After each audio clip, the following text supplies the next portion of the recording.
Hi guys, ఎలా ఉన్నారు? మరో ఇంట్రెస్టింగ్ వీడియోతో మళ్ళీ మీ ముందుకు వచ్చాను. ఈ వీడియో చివరి వరకు చూసి నచ్చితే ఒక లైక్ వేసుకోండి. ఓకే, ఇక వీడియో స్టార్ట్ చేద్దాం. అలిగే బిడ్డతో చెలిగే గొడ్డుతో వేగడం కష్టం అంటారు పెద్దలు.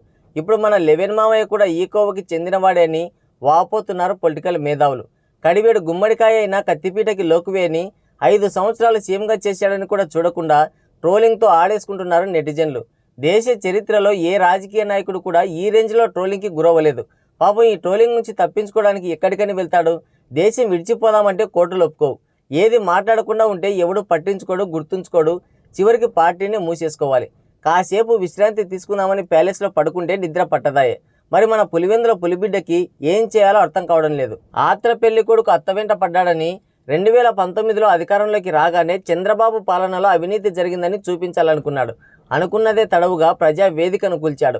అమరావతి నిర్మాణాన్ని రివర్స్ టెండరింగ్ పేరుతో అడ్డుకున్నాడు. పోలవరం మధ్యలో ఆపేశాడు. రాష్ట్రాన్ని అప్పులో కుప్పచేసి రంగురంగుల హంగుల ప్యాలెస్లో కట్టించుకున్నాడు. మాటలేమో ఆకాశాన్ని అంటుతాయి, చేతలేమో మోకాళ్ళు కూడా దాటవు. 3 రాజధానులు అంటాడు, ఉన్నదానికి గతి లేదు.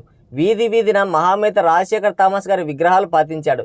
యూనివర్సిటీల పేర్లు కూడా మార్చేసి రాజశేఖరం అంకుల్ పేరే పెట్టాడు. సచివాలయాలపైన, పొలం పాస్బుక్లపైన, శ్మశానాల గోడలపైన, బాత్రూములపైన ఇలా అన్నింటిలో జగన్మామయ్య ఫేసే దర్శనమిచ్చేలా చేశాడు. చివరికి అబ్దుల్ కలాం గారి ప్రతిభా అవార్డుకి కూడా వైఎస్ఆర్ అవార్డు అని పేరు మార్చాడు. ఒక్క మాటలో చెప్పాలంటే ఉత్తర కొరియా అధ్యక్షుడు కిమ్ మామకే గట్టి పోటీ ఇచ్చాడు. ఇంకోసారి మనం గెలిపించుంటే కిమ్ మామని కూడా వెనక్కి నెట్టేసి ఉండేవాడు. కోమట్ల బావ కోడిని తింటావా అంటే ఈ అమ్ముకు తింటా అన్నాడంట. అట్టా సాగింది అన్నయ్య వ్యవహారం. ఇదంతా బాగా దగ్గరుండి గమనించిన ప్రజలు మొన్నటి ఎలక్షన్స్లో గిరగిరా తిప్పారు.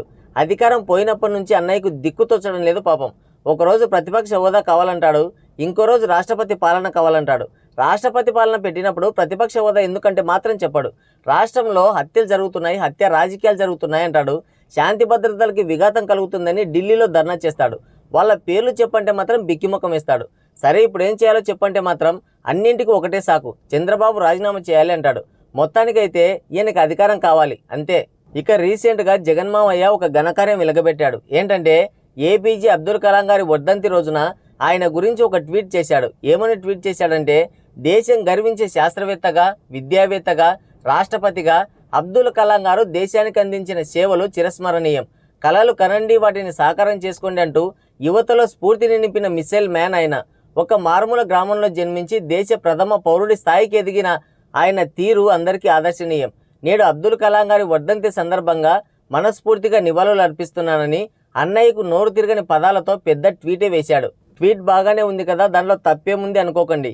ఒక మహానుభావుడి గురించి మాట్లాడే అర్హత కూడా ఉండాలి కదా అంటున్నారు పొలిటికల్ మేధావులు. అంతే కదా, అధికారంలో ఉన్నప్పుడు అబ్దుల్ కలాం ప్రతిభా అవార్డులకి పేరు మార్చి ఆయన తండ్రి గారైన మహామేత రాజశేఖర రెడ్డి గారి పేరు పెట్టినప్పుడు అబ్దుల్ కలాం గారు శాస్త్రవేత్త అని, విద్యావేత్త అని గుర్తుకు రాలేదా?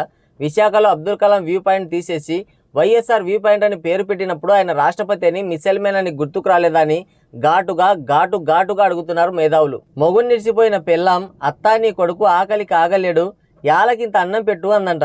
ఇప్పుడు మన జగన్మామయ్య వ్యవహారం కూడా అట్టనే ఉందని నెత్తి నోరు బాదుకుంటున్నారు ఆంధ్ర జనాలు. 2019లో అధికారం చేపట్టాక వారి అరాచకాలకి అంతే లేకుండా పోయింది. అధికారంలో ఉన్నప్పుడు గాంధీ, కలాం, ఎన్టీఆర్ ఇలా ఎవరి పేరు కనిపించినా సరే వెంటనే తీసేసి మహామేత పేరు వేసిన ఘటనలు, సంఘటనలు చాలానే ఉన్నాయి.